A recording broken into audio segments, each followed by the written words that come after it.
Mic Tyson, बॉक्सिंगच्या दुनियेचा बादशाह. WBC, WBA आणि IBFचे belt त्याच्याजवळ होते आणि याच सोबत बऱ्याच वादविवादामध्ये त्याचं नाव सुद्धा जोडलं गेले. या 5 फूट 10 इंच तगड्या बॉक्सर समोर मोठमोठ्या खेळाडूंनी हार खाल्ली होती. दुसरे नाव आहे बस्टर डग्लस याचे.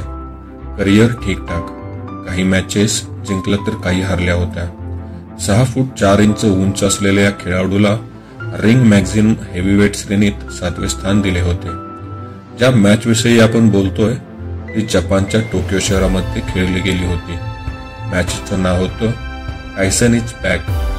नावावरूनच जाहीर होते मॅचची तिकिटे कोणाच्या नावावरून विकली गेली असतील आणि यावरूनच समोरच्या खेळाडूच्या मानसिकतेवर काय परिणाम झाला असेल याचा अंदाज तुम्हाला आला असेलच. तारीख होती 11 फेब्रुवारी 1990.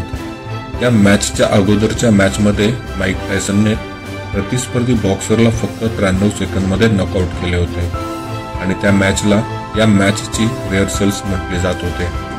आणि तिकडे डग्लसने त्याची शेवटची मॅच 3 वर्षापूर्वी खेळली होती आणि ती मॅच तो हरला होता.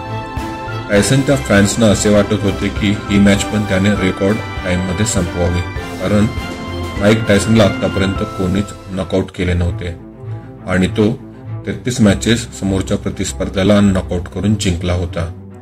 परंतु असे काहीच झाले नाही. उलट डग्लस टायसन समोर निधड्या छातीने उभा राहिला. जेव्हा मॅच सुरू झाली तेव्हा 8व्या राऊंड पर्यंत दोघांचा स्कोअर बरोबरीने होता. पण 8व्या राऊंडमध्ये टायसनचा एक जोराचा पंच डग्लसच्या तोंडावरती बसला आणि डग्लस खाली कोसळला आणि रेफरीने काउंटडाऊन सुरू केले आणि 10 काउंट होण्यापूर्वी डग्लस उरलीसुरली ताकद आणि हिंमत घेऊन कसा तरी उभा राहिला. टायसन दुसऱ्यांदा त्याच्या दिशेने अटॅक करणार तोवर 8वा राऊंड संपल्याची रिंग झाली. डग्लसला थोडासा आराम भेटला.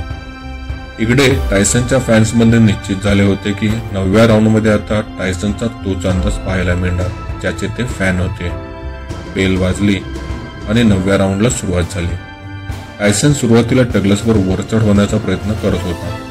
दोघेही एकमेकांना तगडे पंच ठोकत होते आणि तेव्हाच एक तगडा पंच टायसनच्या तोंडावरती बसला.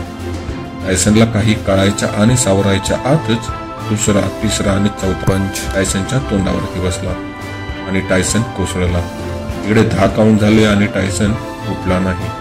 बॉक्सिंगच्या इतिहासात पहिल्यांदाच माईक टायसनला कोणीतरी नॉकआउट केलं होतं, कारण या मॅच पूर्वी काही दिवस आधी डग्लसच्या आईचे निधन झालं होतं आणि त्याच्या आईने जगाला सांगितले होते, माईक टायसनला एक दिवस माझा मुलगा हरवेल. आईच्या याच शब्दांनी आणि प्रेरणेने डग्लसला 9व्या राऊंडमध्ये ताकद दिली आणि डग्लसने टायसनला नॉकआउट करून इतिहास घडवला. जगत जिंकतात तगड्या मुष्टियोद्ध्याला नॉकआउट केल्यानंतर डग्लस स्वतःचे अश्रू थांबवू शकला नाही.